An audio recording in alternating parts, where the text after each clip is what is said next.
pangarap ko na maging isang world champion, maging isang magaling na boksingero. Umani ng matinding atensyon at paghanga mula sa publiko ang naging pahayag ni Eman Bacosa matapos nitong aminin na pangarap niyang maging isang world champion at hindi lang basta kampeyon kundi isang inspirasyon sa kabataan gaya ng kanyang hinahangaan at tinitingalang ama na si Manny Pacquiao. Sa isang panayam, diretsahan at buong pusong ibinahagi ni Eman ang kanyang matagal ng pangarap.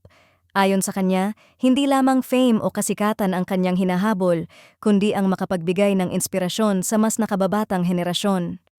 Pangarap ko po talaga na maging world champion at ma-inspire ang mga kabataan, gaya ng ginawa ni Papa Manny, saad niya, isang pahayag na agad tumatak sa puso ng kanyang mga taga-suporta. Dahil dito, hindi napigilan ng fans ang humanga at maantig sa kanyang determinasyon. Para sa marami, hindi biro ang mangarap ng ganito kalaki, lalo na't ang pinaghahambingan niya ay isa sa pinakadakilang atleta sa kasaysayan ng Pilipinas. Ngunit sa kabila nito, nakikita raw nila kay Eman ang parehong disiplina, sipag at puso na nagdala kay Manny Pacquiao sa tuktok ng tagumpay. Ramdam mo yung sincerity niya, komento ng isang netizen.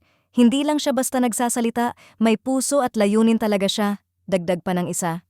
May ilan pang nagsabing kung ipagpapatuloy ni Eman ang kanyang dedikasyon, hindi raw malabong matupad niya ang kanyang pangarap balang araw.